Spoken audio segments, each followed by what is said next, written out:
Attaque terroriste de la semaine dernière à Paris, un jeune Malien, Lassana Bachili, par son acte de bravoure, sauve la vie de plusieurs personnes prises en otage dans le supermarché cachère de la porte de Vincennes. Il a été reçu en audience par le président Ibrahim Boubacar Keïta. Le gouvernement Modibo Keïta, connu depuis samedi soir, tous les titres des journaux de ce lundi lui sont consacrés. Sori Ibrahima Keïta a parcouru l'ensemble pour nous. Depuis le 16 décembre dernier, plus de cas d'Ebola dans notre pays, mais pas lieu de baisser les bras. Lors du Maouloud, le dispositif à la prévention a été maintenu sur tous les lieux de regroupement. Focus Santé et allez voir. Mesdames et messieurs, lundi 12 janvier, bonsoir et bienvenue dans ce journal. Lutte contre le terrorisme, marche républicaine.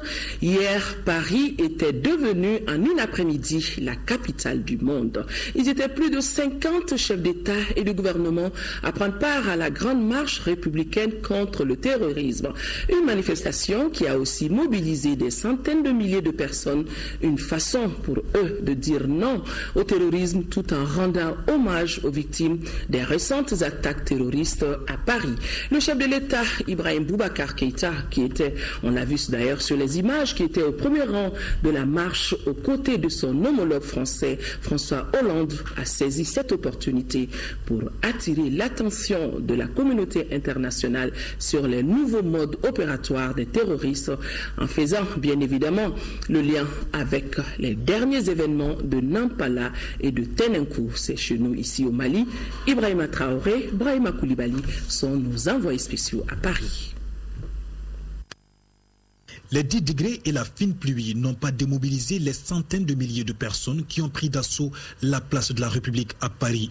La marche républicaine est partie de là, en empruntant le boulevard Voltaire pour la place de la Nation. Au premier plan de cette manifestation historique, le président Ibrahim Boubacar Keïta, qui marche 3 km aux côtés de François Hollande ou encore d'Angela Merkel.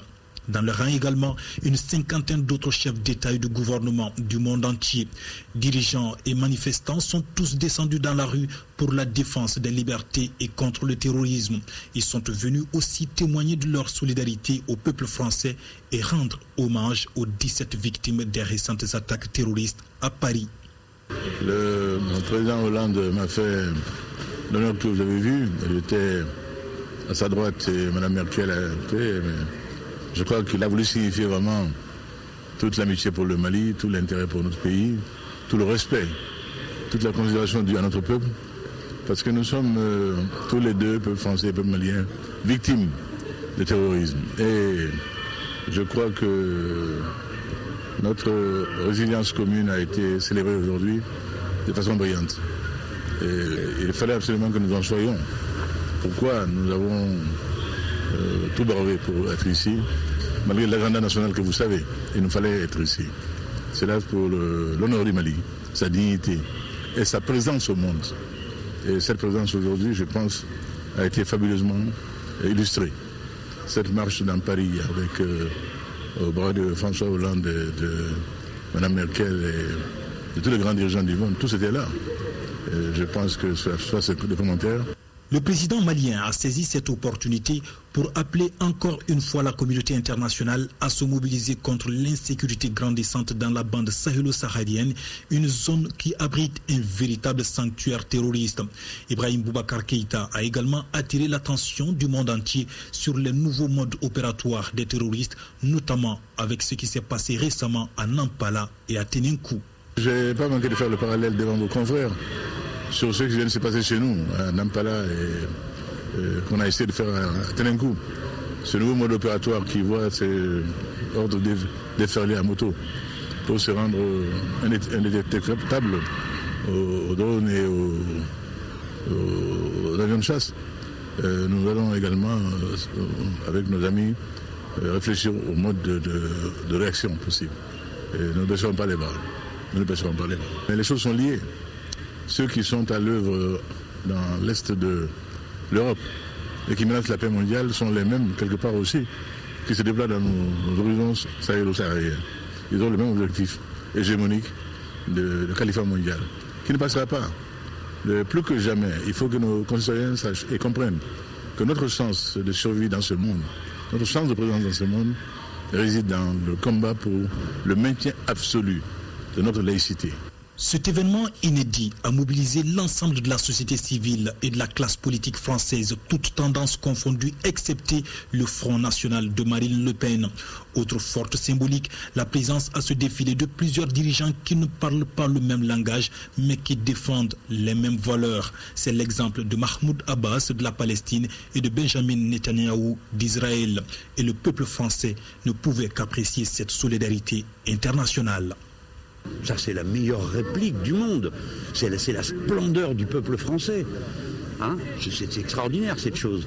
Et c'est un échec total de tous les communautarismes. Hein. Voilà, ça c'est beau, c'est un beau moment. Et vous savez, chaque personne ici est très vigilante. Les premières personnes qui sont adressées à moi, ça a été pour me dire ça. Hein, attention, c'est pas une manifestation politique, parce que pour les gens, la politique, c'est la controverse.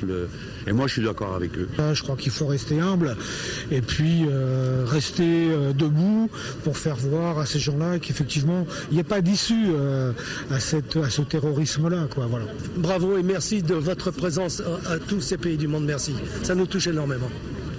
Pour assurer la sécurité de cette immense manifestation, c'est un dispositif sécuritaire exceptionnel qui a été mis en place. Il a mobilisé 5500 policiers et militaires. Il est devenu un véritable héros en France. La semaine dernière, Lassana Bathily, un jeune Malien de 24 ans, a sauvé la vie de plusieurs otages. Ils étaient en majorité juifs. Son acte de bravoure est qualifié de réconciliateur. Notre compatriote a été reçu par le président de la République qui lui a dit toute sa fierté pour son geste qui honore le Mali. Le chef de l'État a aussi rassuré que l'on veillera sur la sécurité du jeune Bathily. Ibrahim Boubacar Keïta au micro de nos envoyés spéciaux à Paris. Il n'y a pas que le président du Mali qui soit fier de lui. Le premier ministre israélien m'a dit tout le bien qu'il pense de ce qu'il a fait. Il a réconcilié tout le monde. Un jeune musulman de 24 ans qui sauve des vies juives. Et c'est bien ce que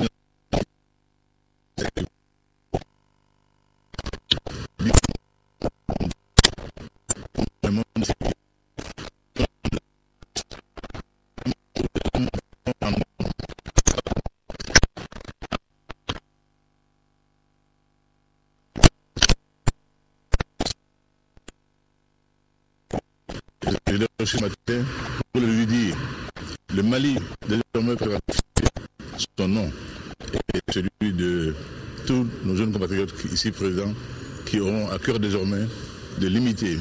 Je suis un exemple. Pas écouter n'importe quoi. Surtout nos jeunes qui sont dans des conditions carcérales. Qu'ils n'écoutent pas ceux-là qui viennent sous le couvert de prêche d'un autre genre leur raconter n'importe quoi. Il a droit à des égards qui lui seront dus, à une protection dont je suis certain que nos amis français, le président Hollande et le premier ministre Valls, auront à cœur de lui assurer.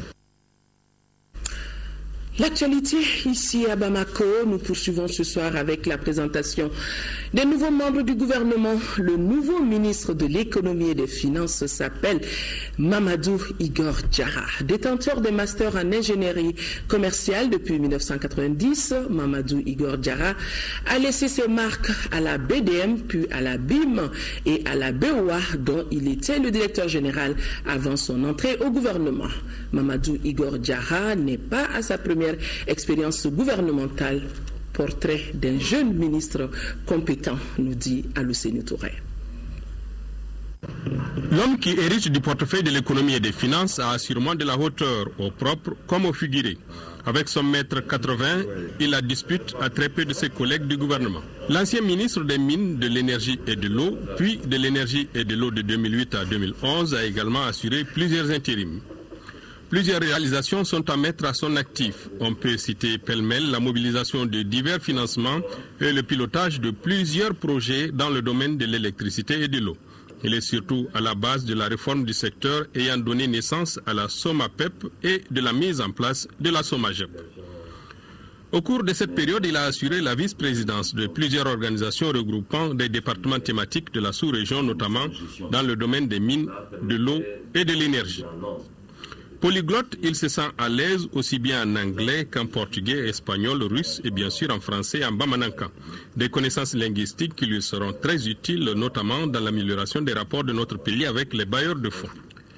Ingénieur commercial de l'HEC, Mamadou Igor Diarra est un banquier doublé d'un manager d'entreprise financière. Âgé de 48 ans, il était jusqu'à cette nomination le directeur général de la Bank of Africa Mali du groupe BMCE, deuxième banque du Mali, et cela depuis 2013. De 2006 à 2008, Mamadou Igor Diarra fut président directeur général de la Banque internationale pour le Mali, actuellement partie intégrante du groupe Attijari Wafa Bank.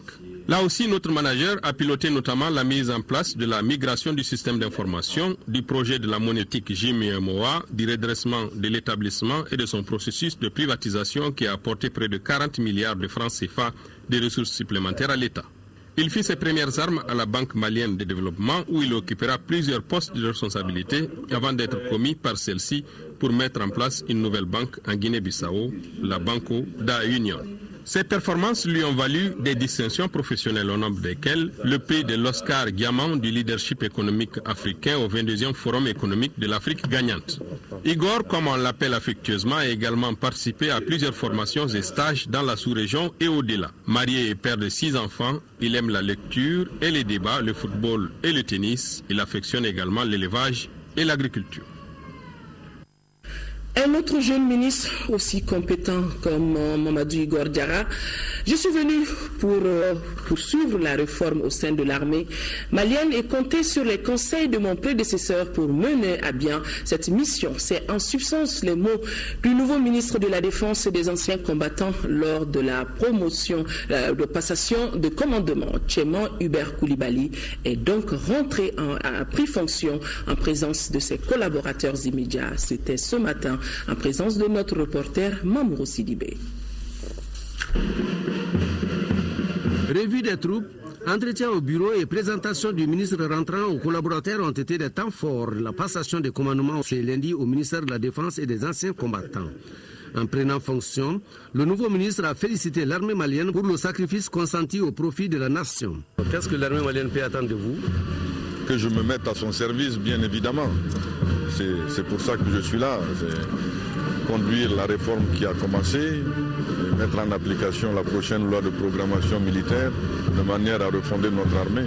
Pour réussir sa mission, le ministre dit compter sur les conseils de son aîné et prédécesseur. Quant au ministre sortant, il a invité ses anciens collaborateurs à manifester la même fidélité, le même engagement et dévouement pour son successeur et pour le Mali. 48 heures donc après la mise en place du nouveau gouvernement, la majorité présidentielle et la société civile se prononcent sur les objectifs prioritaires auxquels le gouvernement Modibo Keïta doit faire face. Majorité présidentielle et société civile attendent du gouvernement un retour définitif de la paix dans les régions du Nord. Les deux partis invitent également le gouvernement à mener une lutte implacable contre la corruption et la délinquance financière. Daouda Sidiki Diarra a rencontrer les différents présidents de ces organisations. Toutes les dispositions sont mises en place pour parvenir à cette paix durable. Nous sommes en pleine négociation pour les pourparlers d'Alger, qui, je pense, est une solution idoine qui pourrait aboutir à cette paix-là. Donc il faut cependant quand même que l'ensemble du peuple malien et toutes les forces vives de la nation se mobilisent derrière le président de la République et derrière son gouvernement. La corruption est un phénomène, comme j'ai eu à le dire à un moment donné, qui gangrène notre société depuis notre accession à l'indépendance. C'est-à-dire que l'intensité de la corruption varie d'un régime à un autre. Sinon, c'est un phénomène qui n'a jamais vraiment jugulé au Mali. Je souhaiterais qu'il y ait une solidarité entre les membres du gouvernement et qu'ils soient tous les ministres soient mobilisés derrière le Premier ministre et que l'ensemble du gouvernement se mette effectivement, loyalement et sincèrement au service du président de la République. M. Keïta est reconnu comme un grand commis de l'État. Il est respecté, il est respectable. Il a fait preuve d'humilité et d'esprit républicain en allant rendre une visite de courtoisie à l'opposition et nous l'en remercions. Nous regrettons qu'il n'y ait que 3 femmes dans le gouvernement. Un gouvernement qui pour nous reste encore pléthorique avec 29 membres. Un gouvernement qu'on dit de combat. Comment ce gouvernement peut-il gagner le combat avec 23 membres du gouvernement qui sont reconduits, avec 3 membres du gouvernement qui viennent des régimes passés, ce qui fait 26.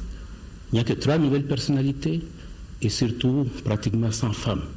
Maintenant, ce que nous souhaitons, c'est qu'un véritable combat soit engagé contre l'insécurité, contre l'impunité, contre la corruption, contre la malgouvernance, contre le favoritisme dans la fonction publique, les services de l'État, contre aussi le manque d'accès aux médias d'État, le favoritisme qui consiste à discriminer pour l'accès aux différents médias d'État. Ce gouvernement actuel, c'est un gouvernement de la mouvance présidentielle. Il n'y avait pas l'opposition. Mais je pense que ça s'explique parce que nous le comprenons comme un gouvernement de transition, pour remettre vraiment le pays au travail. Je pense que c'est un gouvernement beaucoup plus technocrate. Le gouvernement ne peut pas ne pas faire face à la question de corruption. Si vous vous souvenez, c'est lui-même qui a organisé les États généraux sur la corruption et la délinquance financière. Et il a déposé son rapport qu'on n'a pas encore pu opérationnaliser. Un comité a été mis en place de suivi. Le plan d'action a été révisé en janvier 2014, mais encore, ça tarde à se mettre en œuvre. Et je suis certain qu'il va beaucoup plus bousculer parce qu'il connaît le dossier mieux que quiconque. Et nous espérons que le coup de fouet qu'il va lui donner, il le donnera. Parce que depuis combien de premiers ministres, nous sommes au 4e, au 5e premier ministre, personne n'a pu faire bouger les lignes. Le gouvernement Modibo Keïta aura la lourde tâche de relever les défis auxquels le Mali est confronté. Bon nombre de nos concitoyens pensent que c'est une équipe gouvernementale expérimentée et qu'il pourrait répondre à leurs attentes. Mais d'autres personnes propose qu'on donne du temps à l'équipe en place afin qu'elle puisse s'attaquer aux vrais problèmes de l'heure. C'est en substance les impressions de certains Bamakois recueillies ce matin par Mohamed Ould Mamouni. Je pense que ça ne peut être que du bien pour le pays, on en a besoin. Un gouvernement fort, un gouvernement de combat, un gouvernement au travail. Mais je pense quand même que c'est notre 3e gouvernement aussi, en 2 ans. C'est un signe de fébrilité à mon avis. Cette fois-ci, je pense qu'au-delà du combat, que ça doit être un gouvernement de résultats. Le résultat doit s'obtenir coûte que coûte. Aujourd'hui, l'ennemi numéro 1 du pays, c'est le temps. On doit s'atteler aux vrais problèmes de ce pays. Les défis prioritaires, à mon avis, c'est la sécurité, c'est surtout l'emploi. Il faut redonner de l'espoir à la jeunesse. C'est une équipe très expérimentée. Moi, ce que je déplore, c'est que en moins de 2 ans de gouvernance, on a eu à changer 3 fois. Donc moi, j'aurais souhaité quand même qu'on laisse le temps aux gens, qu'on leur laisse le temps de travailler parce qu'on est dans une situation très critique. C'est pas évident que les résultats soient positifs en si peu de temps. De plus en plus, on parle de l'égalité homme-femme. Bon, dans la pratique, on voit que les femmes sont de plus en plus isolées. Donc, j'aurais souhaité qu'on y pense pour la prochaine fois. Les résultats obtenus par le gouvernement sortant, de mon point de vue, méritent d'être consolidés par la nouvelle équipe rentrante que je vois beaucoup plus expérimentée Et donc une équipe qui pour moi doit tout de suite se tourner vers faire en sorte d'asseoir une bonne couverture sécuritaire pour le pays qui se détériore de jour en jour, se tourner vers Alger pour arracher rapidement un accord, parce que c'est de cela qu'il s'agit, et se tourner vers l'essentiel. L'essentiel étant pour moi le développement de notre pays, l'essentiel étant pour moi le bien-être de nos concitoyens, et l'essentiel étant pour moi la création d'emplois massifs pour les jeunes. Nous espérons que en fait, le gouvernement numéro 3 de Ibrahim Boubacar Keïta, le président de la République, fera renaître, réaliser tous les espoirs du peuple malien. Ça commence à donner un peu d'espoir chez le Malien. Dans l'ancien gouvernement, les Maliens sont un peu découragés. Au moment où même le chômage s'accrue, les jeunes n'ont rien à faire. Je crois que le président de la République est en train de comprendre les choses petit à petit et est en train de prendre son courage à deux mains, de mettre l'homme qu'il faut à la place qu'il faut. Et surtout de mettre l'accent sur la création d'emplois, le chômage et puis le panier de la ménagère. Le réseau des jeunes des partis politiques du Mali, l'Union des forces démocratiques pour le progrès, UFDP Samatan, et le Haut Conseil des Maliens de l'extérieur félicitent tous le Premier ministre Modibo Keïta pour sa nomination au poste de Premier ministre. Ils invitent par ailleurs le gouvernement à s'attaquer aux grands défis de l'heure, notamment la signature d'un accord de paix. La nomination de Modibo Keïta comme Premier ministre et la formation de son gouvernement ont été largement commentées aujourd'hui par l'ensemble des journaux. L'ensemble des journaux parcourus par Sori Ibrahima Keïta.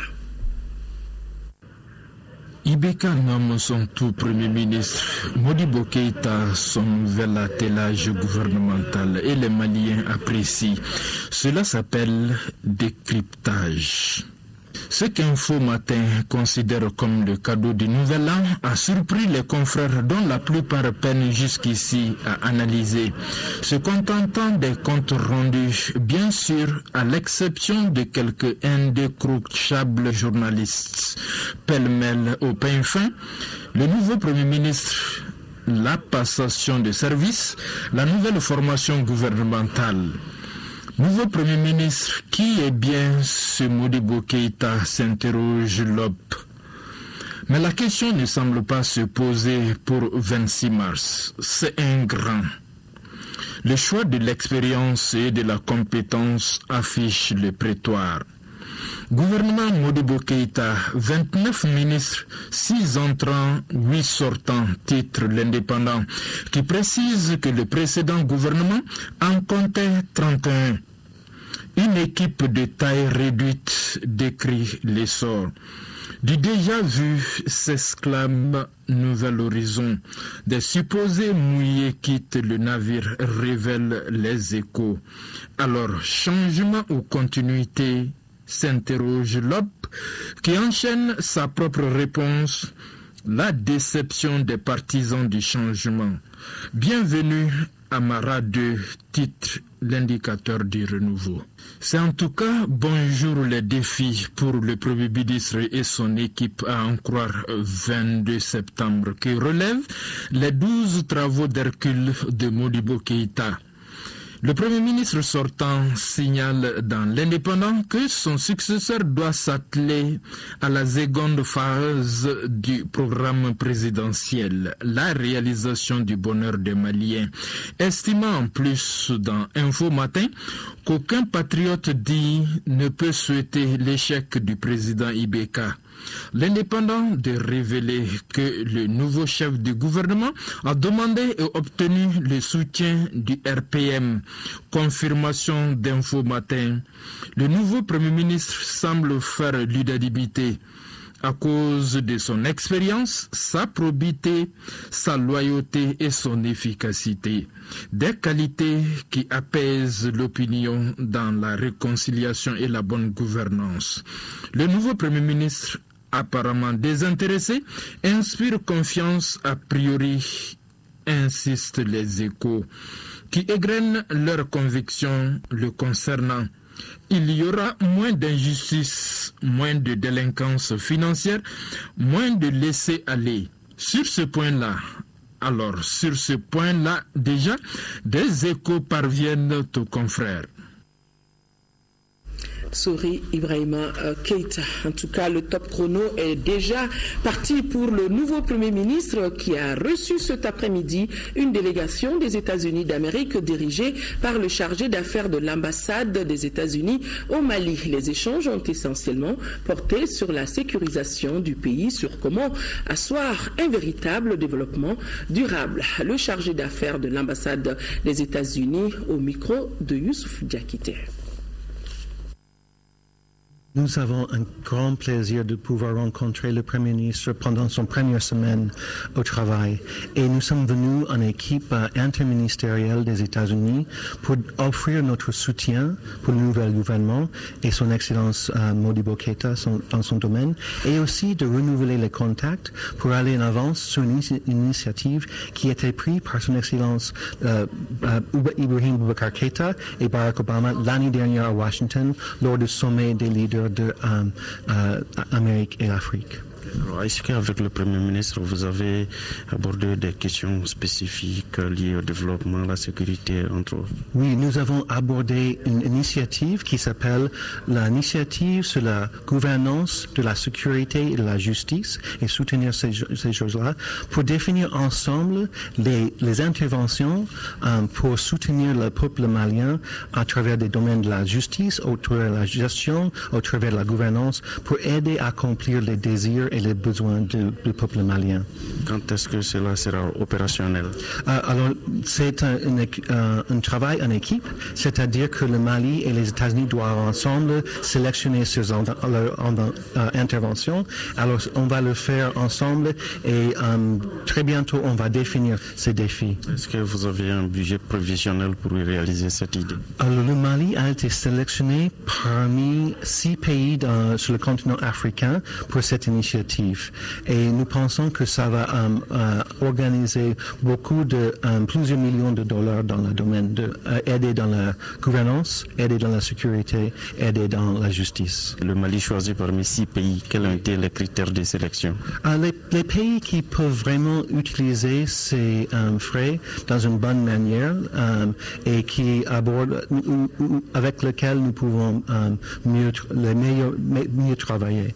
Et c'est dans ce domaine que nous avons sélectionné le Mali. Nous sommes tellement contents de pouvoir soutenir son Excellence, le Premier ministre Modibo Keïta, avec ses responsabilités et offrir notre félicitation au nouvel gouvernement. Et je dirais à son Excellence Modibo Keïta, Alaka Ideme.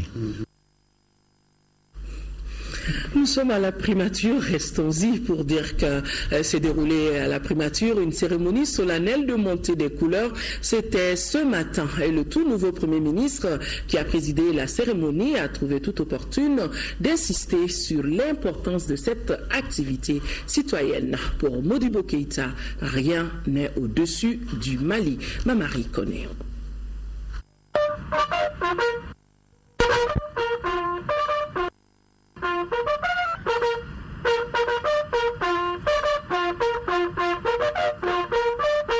Les couleurs sont ainsi montées. La tradition républicaine a été respectée ce lundi matin à la primature.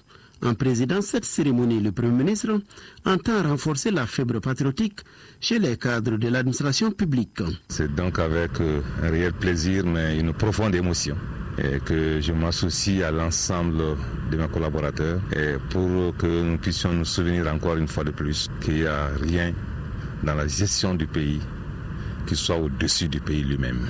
Alors nous prions Dieu pour qu'il nous donne la force nécessaire de nous accepter les uns les autres, en ne perdant jamais de vue que nous sommes tous au service des mêmes pays, des mêmes nations, d'une même patrie. Au-delà des émotions, cette montée de couleurs est un acte civique et patriotique. Elle a mobilisé tout le personnel de la primature.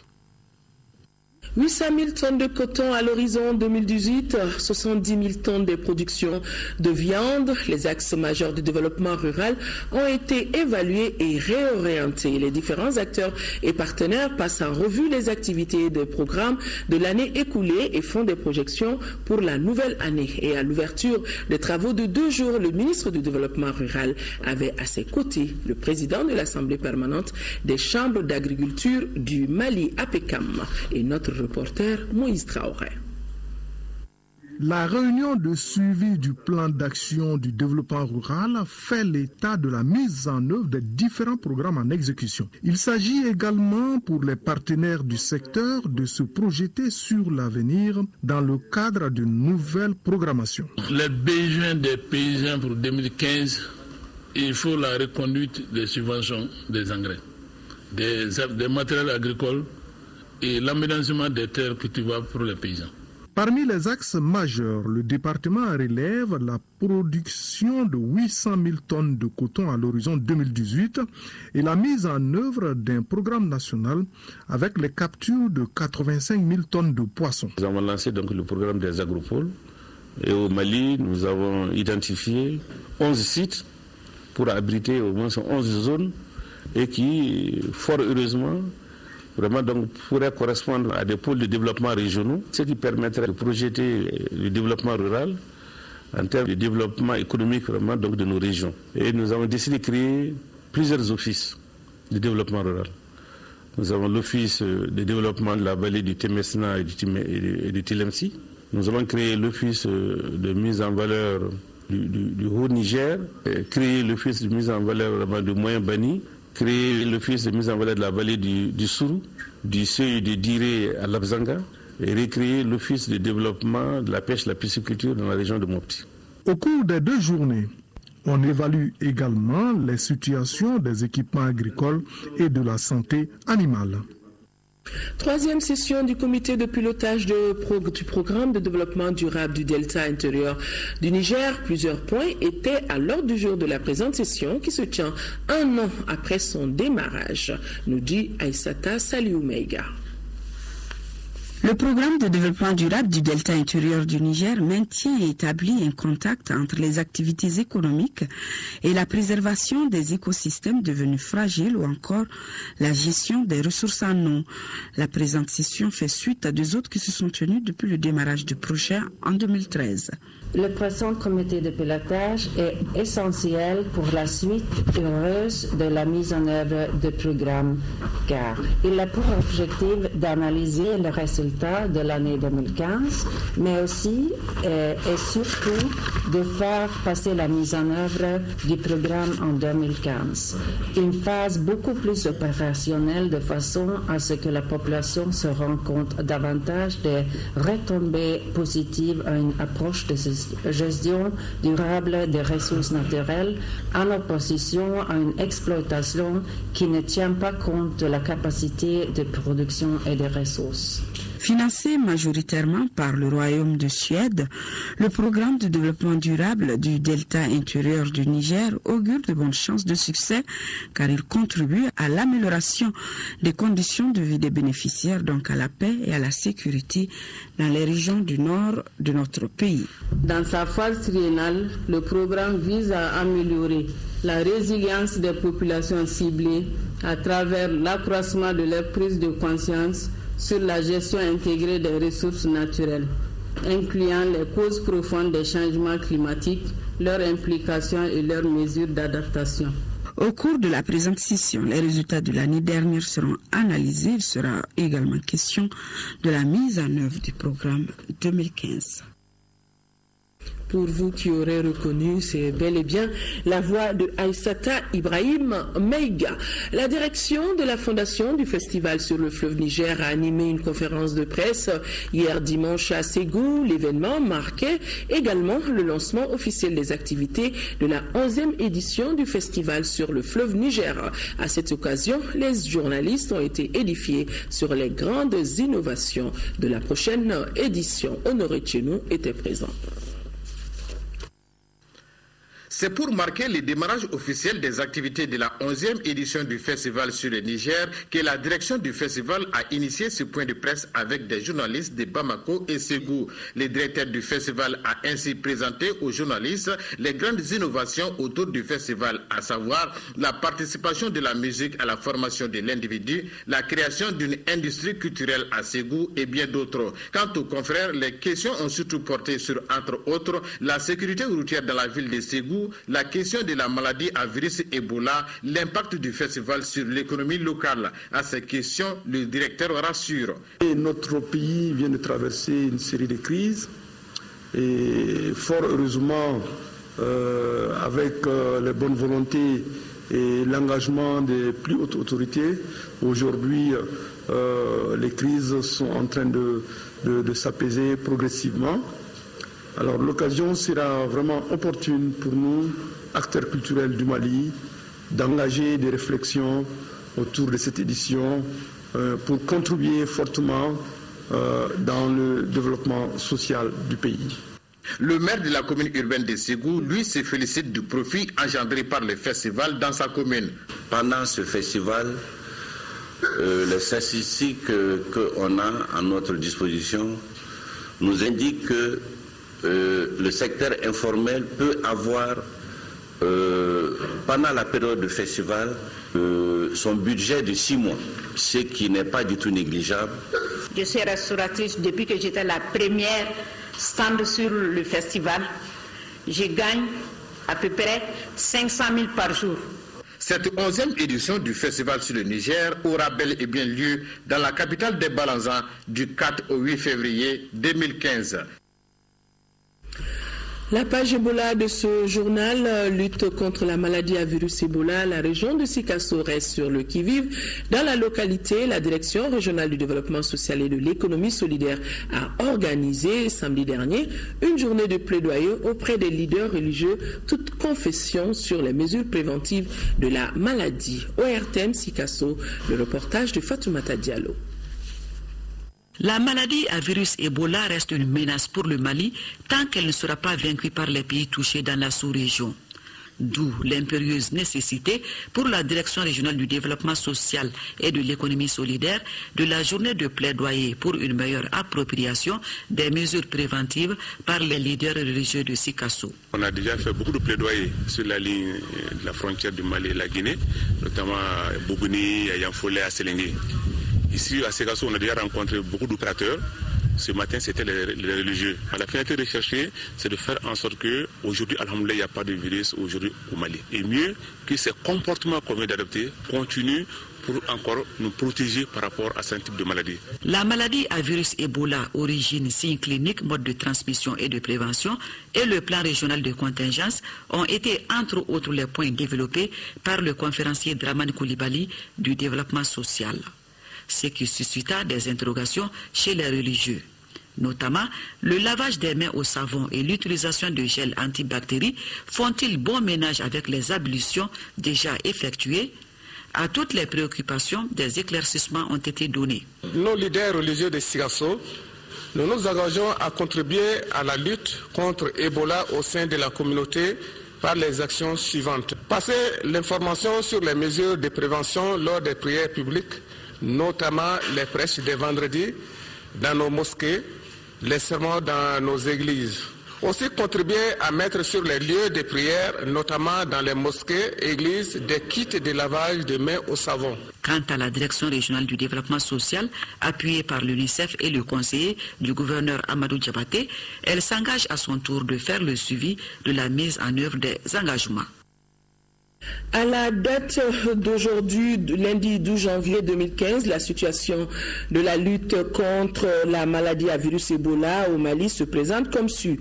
Depuis le 16 décembre 2014, il n'existe plus aucun cas de maladie à virus Ebola au Mali. En effet, sur 7 cas confirmés, 5 cas ont entraîné des décès et 2 ont été guéris.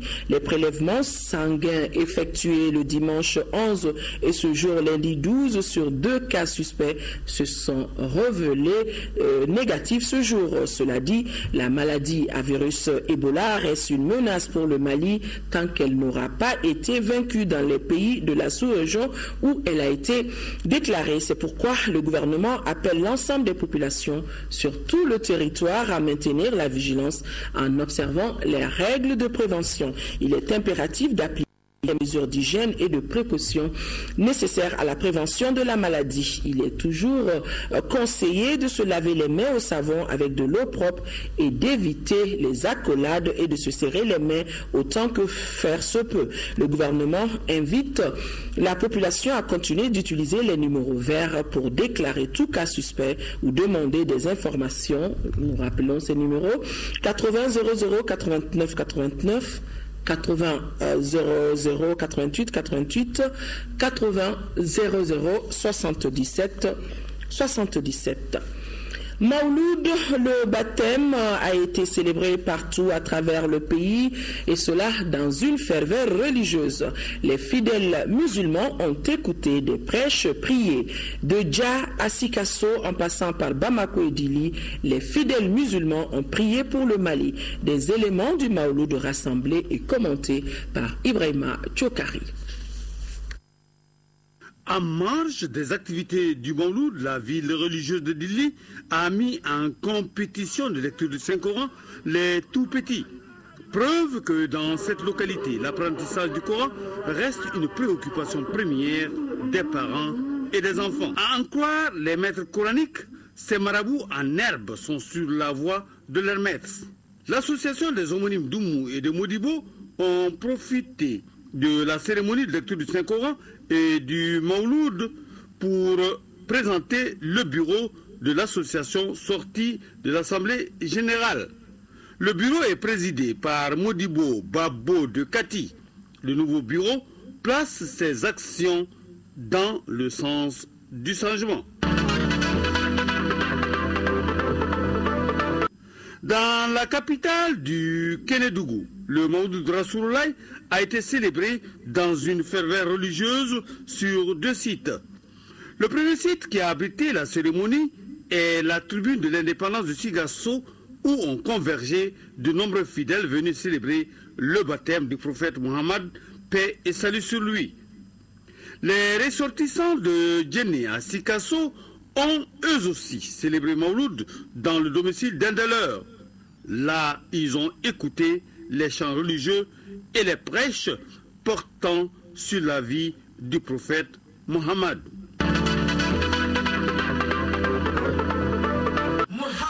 Dja, la jumelle de Djenné, a célébré elle aussi, comme elle en a l'habitude, la naissance et le baptême du prophète Mohammed, paix et salut sur lui. Les ressortissants de Dja, à Bamako, Abidjan et ailleurs, ont tous convergé sur la ville maraboutique de Dja pour participer à l'événement religieux.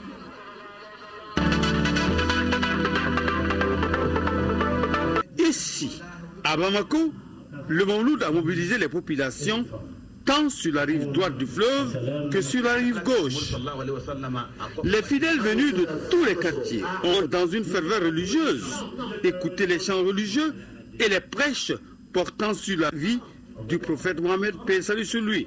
Sur tous les sites, on a prié pour la réconciliation des cœurs et des esprits et prié pour que le Mali soit un havre de paix. Nous arrivons à la page Focus Santé de ce lundi. On le rappelle, depuis le 16 décembre dernier, il n'existe plus aucun cas de maladie à virus Ebola dans notre pays. Une raison pas suffisante pour baisser la garde et c'est ainsi que les acteurs sur le terrain en sont conscients et restent vigilants. Lors de la célébration de Maouloud 2015, des mesures complémentaires ont été prises pour accompagner les festivités. Des milliers de jeunes réquisitionnés, des moyens mis à disposition sur les lieux d'attroupement pour éviter toute flambée. Focus Santé et allez voir, ce sera Emmanuel Dambélé.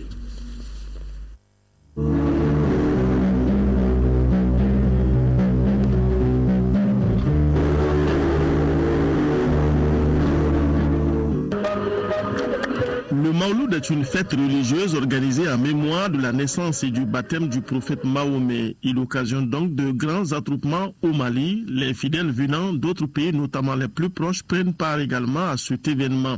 Dans le contexte de la lutte contre la maladie à virus Ebola, le Mali et ses partenaires ont décidé de redoubler de vigilance en renforçant les mesures visant à prévenir une nouvelle flambée de la maladie. Ce dispositif comporte notamment le lavage des mains. Toute personne venant aux cérémonies doit se laver les mains. Et comme vous le savez, ici dans nos pays, les gens se saluent fréquemment et c'est une autre forme de contamination.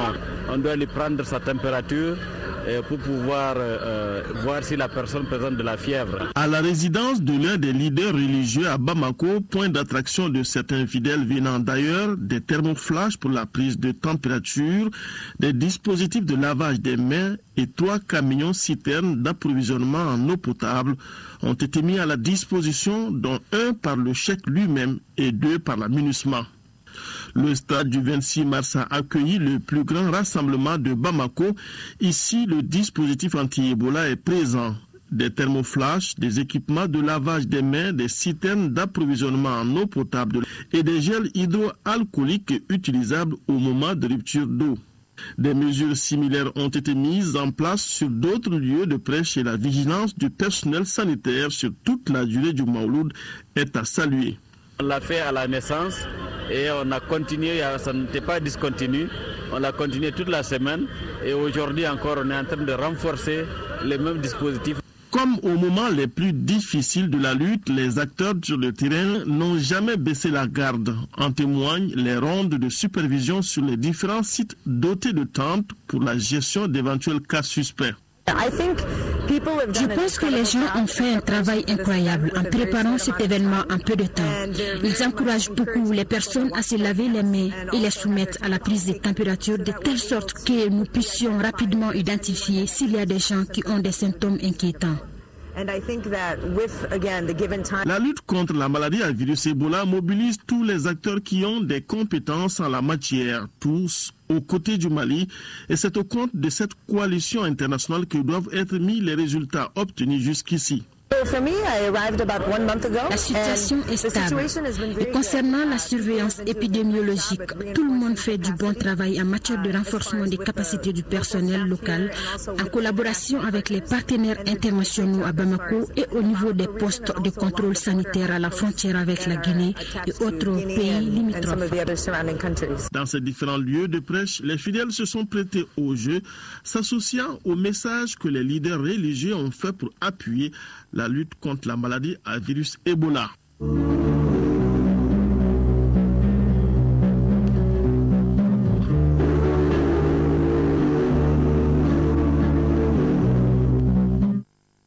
Sport football championnat national de Ligue 1 hier au compte de la 6e journée disputée au stade Modibo Keïta. L'AS Real s'est relancé en disposant de la somme 2-0. Le match devant opposer le stade malien de Bamako et le CS Dougoulou-Fila n'a pas pu se tenir à cause du forfait des visiteurs. Sigarkatou Sissé, compte rendu. Les nombreux supporters amassés dans les gradins du stade Modibo Keïta pour assister au match de la 6e journée de Ligue 1, Stade malien de Bamako et CS Dougoulou-Fila ont été déçus de la tournure des événements. Une équipe, en l'occurrence le CS Dougoulou-Fila, ne s'est pas présentée au rendez-vous. L'arbitre du match, constatant le forfait de l'équipe visiteuse, le CS Dougoulou-Fila, après les 15 minutes réglementaires à partir du coup d'envoi, met un terme à la rencontre. Que dit le règlement en la matière? Le forfait est réglementaire. L'arbitre il déclenche le quart d'heure de forfait. À l'expiration de ce quart d'heure, si l'équipe de Dougoulou n'est toujours pas là, les officiels se retirent et on transmet le rapport au CE qui se déterminera sur l'issue du match. Sur le terrain, quand même, on constate l'absence de l'équipe. Pour voir du jeu, il faudra attendre l'opposition Assom AS Real en soirée. Les Scorpions de l'AS Real, plus entreprenants, s'imposent 2-0. Souleymane Koulibaly, 45e, et Doucé Kofi, 90e minute, ont remis l'AS Real sur les bons rails.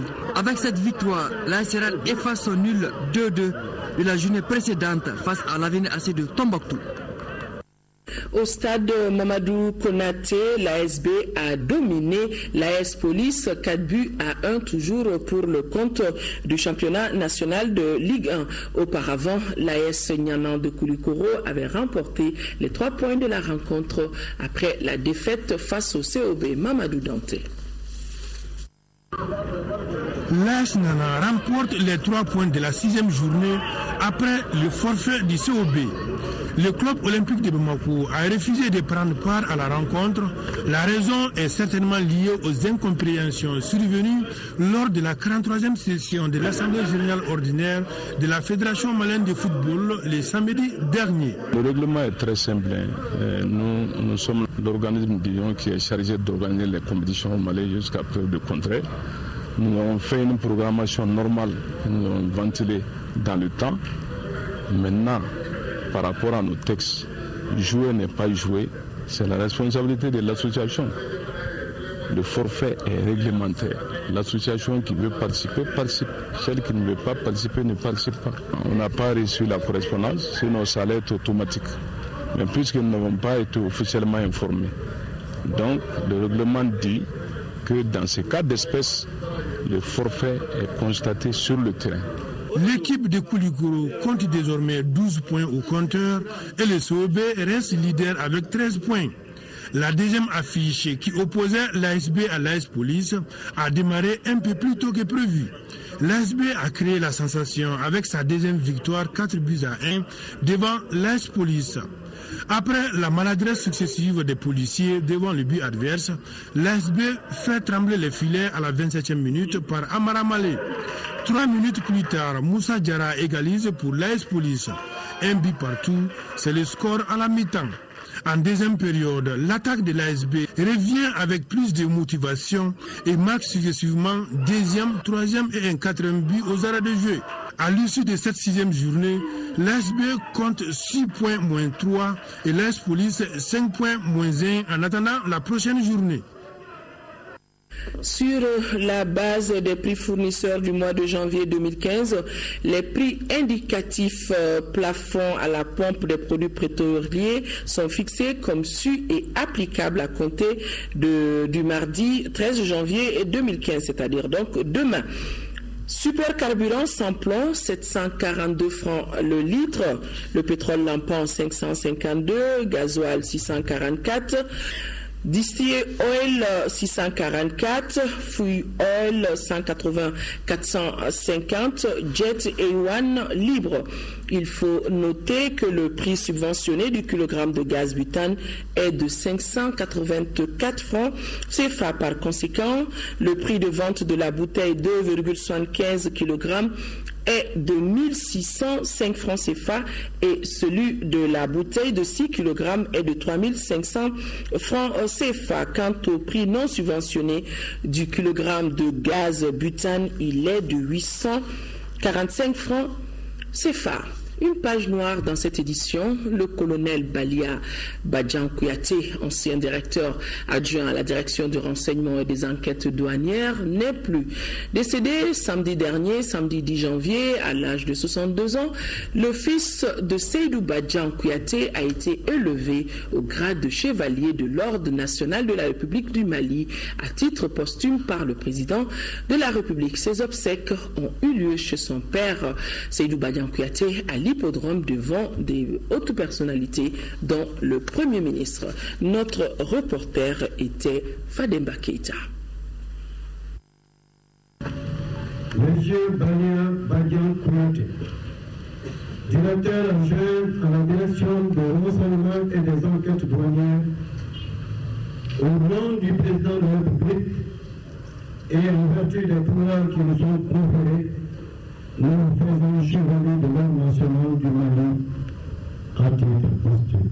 Cette distinction à titre posthume réconforte les parents et collègues de service d'un homme qui a servi avec loyauté et abnégation la douane malienne, à savoir le colonel Balia Badian Kouyaté. Major de promotion de 2 universités distinctes, la faculté des droits des affaires de Dakar en 1979, d'études supérieures des douanes de Neuilly de la France en 1981, Balia a su mettre ses connaissances acquises au service de son pays. C'était un homme qui était plein d'humilité, plein d'humilité. Et c'est ça que je retiens fondamentalement de lui. Il était disponible, travailleur, compétent. Et il avait les meilleures relations avec tout le monde, nous qui étions ses collaborateurs. Il nous a toujours facilité la tâche et nous avons toujours bénéficié de son expérience et de sa sagesse. Les témoignages attestent le parcours d'un officier de douane qui a su emboîter les pas d'un père reconnu pour son intégrité et son amour pour la patrie. Balia Tu as su porter le flambeau de notre famille. Tu as été major à la faculté des droits de Dakar et major à l'école supérieure de douane de Neuilly. En plus, tes collaborateurs nous ont tous témoigné et loué tes qualités de travailleur, de bon dirigeant, de ton humilité, de ta mesure, mais aussi, et là encore, de ta générosité. Les militants et les militantes du PIDS perdent avec Balia une intelligence flamboyante, un organisateur hors pair.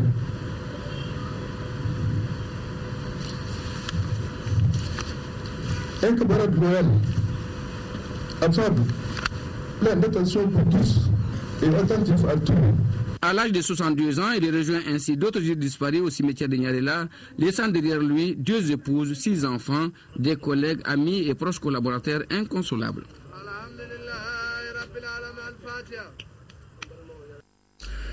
Dors en paix, chers frères Balia, et si va la vie. Voilà, mesdames et messieurs, fin de cette édition. Merci de l'avoir suivi. L'information reprendra ses droits demain, 10h, 13h, avec Rachel Tessogué. Et je me ferai le plaisir d'être sur ce même plateau pour les éditions du soir, Inch'Allah. Au revoir, excellente nuit à tous.